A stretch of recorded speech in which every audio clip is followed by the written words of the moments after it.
Magandang umaga o magandang tanghali, Malacanang Press Corps. Kahapon ay pinangunahan ni Pangulong Ferdinand R. Marcos Jr. ang kick-off ng Brigada Eskwela 2025 sa Bulacan. Isa po itong mahalagang hakbang sa paghahanda ng ating mga paaralan para sa nalalapit na pasukan sa June 16. Layunin nito ay siguraduhin ang isang ligtas, malinis at maayos na kapaligiran para sa bawat batang Pilipino. Para po sa ating gobyerno, ito po ay tungkol sa kapayapaan ng isip ng bawat magulang. Gustong tiyakin ng Pangulo na kapag iniwan nila ang kanilang mga anak sa paaralan, alam nilang sila'y ligtas, inaalagaan at binibigyan ng tamang atensyon. At hindi ito magagawa kung hindi rin natin aalagaan ang ating mga guro. Sabi nga ng Pangulo, we care for our children by caring for the people who guide them every day, our teachers. Kaya't ipinahayag niya ang pagpapatuloy ng suporta para sa ating mga guro, mula sa tulong pinansyal hanggang sa retraining, at higit sa lahat, ang pagbawas sa mga gawaing administratibo na sumasagabal sa mismong layunin nila, ang magturo at gumabay. Bilang bahagi rin ng ating paghahanda, ininspeksyon ng Pangulo ang orientation para sa paggamit ng Khan Academy Learning Platform at ang bagong stall na Starlink Satellite Internet. Isa sa mga hakbang para iangat ang kalidad ng edukasyon gamit ang teknolohiya. Sa mga guro, kayo ay tunay na bayani. Nagtuturo yan, naging teacher yan. Hindi para yumaman, hindi para sumigat, hindi para hindi mapakali ang teacher pag hindi nagtuturo. Kaya ang teacher natin, dahil gagaling naman ang teacher natin, ulang na siguro sa suporta, susuportahan namin kayo. Ngunit habang inihahanda natin ang mga silid-aralan at mga guro, hindi natin pwedeng isantabi ang mga issues na kailangang harapin ngayon na. Sa kanyang pag-inspeksyon sa Tibagan Elementary School sa San Miguel, Bulacan at Barihan Elementary School sa Malolos, Bulacan, nakita po mismo ng Pangulo ang isang seryosong problema. Walang tumutulong tubig sa ilang palikuran sa paaralan. Ito po ay hindi simpleng aberya. Ito ay usapin ng kalinisan, ng kalusugan, at ng dignidad ng ating mga estudyante. Paano sila makakapag-aral ng maayos kung ang mismong eskwelahan ay kulang sa batayang serbisyo? One of the things that I noticed are the bathrooms. We have to look at the rehabilitation of many of them. Kailangan natin linisin at pagandahin ng mga bathroom. Hindi naman mahirap gawin yun, except ang problema sa mga pinuntahan naming eskwela, walang tubig. Kaya yun ang titignan namin na mabuti kung saan dapat manggaling yung tubig, bakit walang tubig. Kaya't malinaw ang direktiba ng Pangulo. Inatasan ang Local Water Utilities Administration or LUA na agad magsagawa ng investigasyon. Sino-sino ang may pananagutan? Bakit walang tubig? At paano ito'y maibabalik bago magbukas ng klase sa susunod na linggo? May 48 hours ang LUA para magsumite ng initial na report at magbibigay po tayo ng update bukas at muli sa Miyerkules. Ang mensahe ng Pangulo ay malinaw. Ang gobyerno ay may pananagutan, hindi lang sa mga estudyante kundi sa bawat magulang na umaasa sa atin.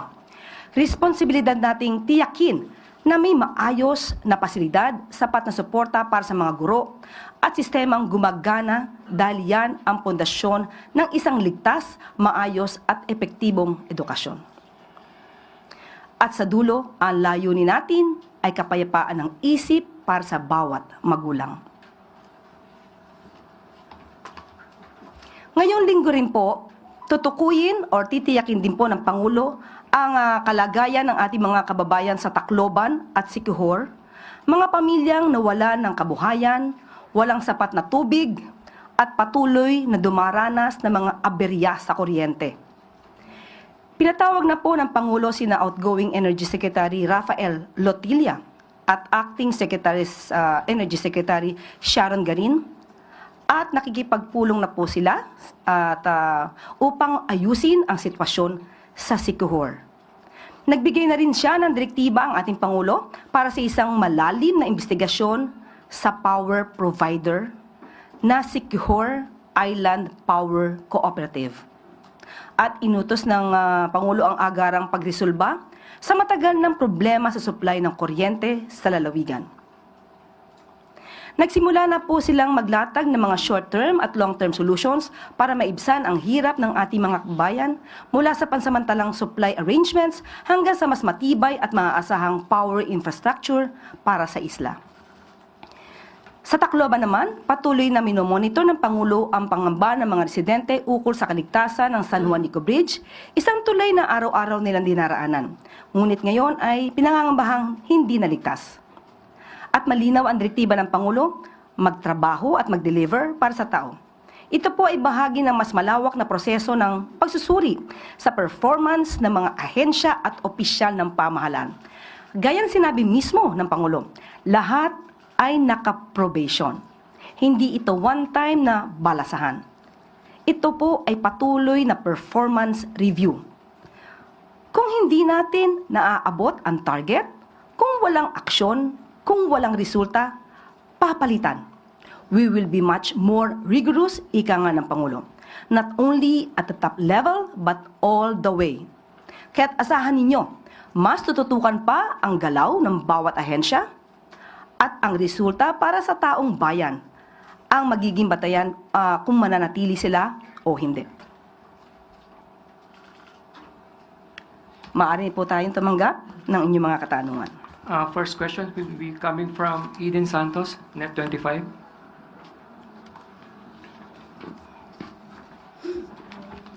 Yusek, good morning po. Regarding po dun sa pagpapaliban po sa commission and appointments nung appointments po ni Sec J, parang floating status po ba yung kanyang status ngayon or tiniyak naman po ng Pangulo na siya ay mananatili po sa PCO? Ayon po sa Pangulo at ayon na rin po kay Secretary Jay, sabi po ng Pangulo ay magtuloy-tuloy lang po sa kanyang pagtatrabaho. So hindi naman po ito makakapekto sa ating kampanya laban po sa fake news? Hindi naman po. Kung ano man po, sino man po ang namumuna sa PCO, yan din po ang magiging direktiba ng Pangulo, kalabanin at pahintuin hanggat maaari ang mga fake news. Sa issue lang po ng rainy season na Yusek, meron po bang direktiba ngayon si Pangulong Marcos sa mga kaukulang ahensya, lalo na po magsisimula na rin po yung pasukan ng mga estudyante sa Lunes? Ang tag-ulan naman po ay, ito po talaga ay panahon ng tag-ulan, itong darating na June. At handa naman po lagi ang mga ahensyang concern kapag po paparating ang tag-ulan. At nakausap po natin at nasabi na rin po ng Office of the Civil Defense ang kanilang kahandaan. Ang sabi po nila ay nakafocus sila sa prepositioning of goods like shelter repair kits, hygiene kits, water filtration kits, air-to-water units, at marami po pong iba. Pati po ang DSWD, ang DOH, at ang iba pa pang ahensya ay handa po. What about po yung mga paaralan po na apekta, ginagamit pong mga evacuation centers, saka po may mga lugar na binabaha, meron po bang particular na utos po ang Pangulo para doon sa mga estudyante maapektuhan? Ibibigay po namin ang detalye sa mga susunod pong araw. Thank you po. Maraming salamat, Eden Santos. Next question, Maricel Halili, News 5. Magandang hapon po, Yusek. Yusek, dun sa nangyayaring immigration protest sa Los Angeles, I understand may isang Filipino na naaresto. Meron pa po ba tayong update, details, if there are other Filipinos affected by this protest? Sa ngayon po, ang Administrasyong Marcos sa pamamagitan po ng DFA at ng Philippine Consulate sa LA, patuloy pong minomonitor ang mga recent immigration enforcement and protests. At ang tagubilin po ng Pangulo, bigyan ng assistance ang bawat Pilipino, lalong-lalo na po kung sila po ay nakabase o nagtatrabaho sa ibang bansa. Pero pinaaalalahanan din po sila na sumunod po ang batas ng bansa kung saan po sila nakatira o nagtatrabaho. Thank you, Mase. Next question, Pia Gutierrez, ABS-CBN. Hi ma'am, kanina nasagot na po ng Pangulo yung tungkol dun sa reklamo kay Immigration Commissioner Viado. Pero may timeline po ba tayo yung ginagawang pag-aaral ng Malacanang tungkol dito? Okay, nakausap din po natin, maliban po sa sinabi po ng Pangulo, nakausap din po natin si ASEC Nico patungkol po dito sa reklamo di umano sa BI. Okay? Commissioner. Ang sinasabi po nila, mas maganda po kung may reklamo ay may kasama na rin po sana ebidensya na kapaloob. Mahirap po na white paper lang at walang pinangahawakang anumang ebidensya or isinusumite. Dahil mauubos po ang oras ng DOJ kung puro white paper lamang po ang kanilang pagtutuunan ng pansin. So, hinihikayat po kung meron po talaga kayong reklamo, kahit hindi na po kayo magpakilala, ibigay nyo lang po yung ebidensya para po meron naman pong dahilan para magkaroon ng mas malalim na pag-iimbestiga. Maraming salamat, Pia. Let Narciso, DZRH.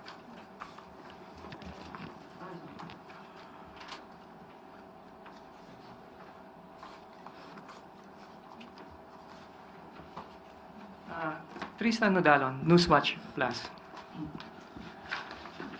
Good afternoon po, Yusek. Yusek, si Senate Majority Leader Francis Tolentino nag-file po ng resolution ngayon sa Senate to end the impeachment trial of Vice President Sara Duterte sa June 30 or in 19 days, yung kumbaga yung mangyayaring trial. While sinabi po ng Pangulo na sa Senate na talaga ang desisyon dyan, naniniwala po ba ang Malacanang na sapat yung 19 days to tackle the impeachment of Vice President Sara Duterte? Katulad po ng sinabi ng Pangulo, ang trabaho pong iyan ay para po sa Senado. Although, ang Pangulo po ay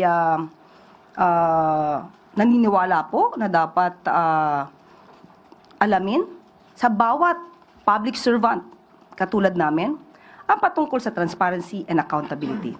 Pero sa sitwasyon pong ito, ang Senado po ay nakatuon sa impeachment trial, pero ang Pangulo po ay nakatuon sa pangangailangan ng taong bayan. So hayaan na lang po natin ang Senado ang magsagawa ng kanilang trabaho at let the process take its course. Follow-up lang po, nag-worry din po ba yung Malacanang on the possible impact nga po dahil nagkaroon din ng mga statement, yung simbahan, the CBCP, the universities, urging the Senate to act on the impeachment of Vice President Duterte na kung patatagalin talaga or hindi talaga gagalawin yung impeachment ay posibleng magkaroon ng mga protest, ng mga pagkilos po yung mga grupo. Ano po ang naging pagtingin dito ng palasyo? May kanya-kanya po talagang paniniwala, may kanya-kanyang opinyon ang bawat grupo, ang bawat tao. Katulad po ng sinabi natin, ang public servant dapat po talaga ay mayroong accountability, may transparency. So, ginagalang po ng Pangulo ang bawat opinyon ng bawat tao at ng bawat grupo. Pero muli, ang Pangulo, ang pagtutuunan po talaga ay ang pagtatrabaho para sa taong bayan. Thank you po. Maraming salamat, Tristan. Next question, Clay Pardilla, PTB4. Good afternoon po, Yusek. Yusek, President Marcos says a national emergency hotline is coming in just weeks. How big of a game changer could this be in terms po sa pagresponde po ng ating mga pulis sa mga krimen? If the PNP is doing good, it can do much better with this national emergency hotline. Rapid response can curtail or deter criminal activity. At easy access po for assistance or police assistance ay makakapagbigay din po ng 100% ng tiwala ng taong bayan sa ating kapulisan dahil sa mabilis nilang pag-aksyon sa kanilang mga hinaing o sa kanilang mga nararanasan na patungkol sa kriminalidad. So, mas magiging alerto po ang police personnel at mas makikita pong madalas ang presensya ng kapulisan sa kalsada para sa kaligtasan ng taong bayan. Maraming salamat, Clay. Next question, Alvin Baltazar, Radyo Pilipinas.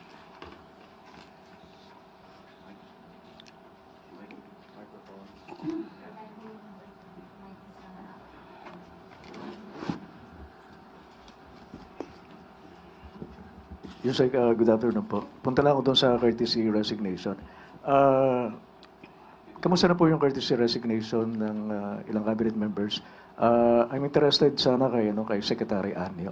Kamusta na po yung, tinanggap po ba ng Pangulo o hindi? Okay, ayon po sa ating Pangulo, and I quote, Secretary Anyo has been doing or has been having to deal with health issues ever since the time of the pandemic. However, he has kindly agreed to stay on in the NSC as he feels. And the President agrees, our President agrees that he can continue to do the fine job he has been doing.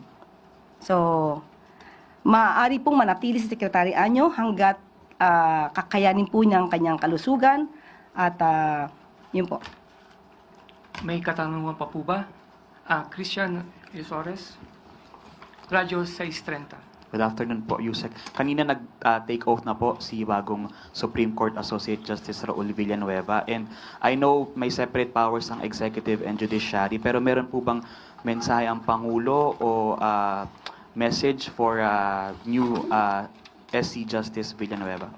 Sa bawat public servant po, ang dapat lang naman pong manatili sa aming mga puso at isipan, maglingkod ng tama. Walang kinakampihan, walang pinapanigan, kung ano po ang nasa batas, yun lamang po. Maraming salamat, Christian. Ma'am Claire. Okay, bago po tayo magtapos, at mayroon naman po tayong babanggitin. Utos po ni Pangulong Ferdinand R. Marcos Jr. sa kapulisan, siguraduhing mas maraming pulis na umiikot sa mga kalsada. Kapag kailangan, dapat may pulis na agad nagre-responde.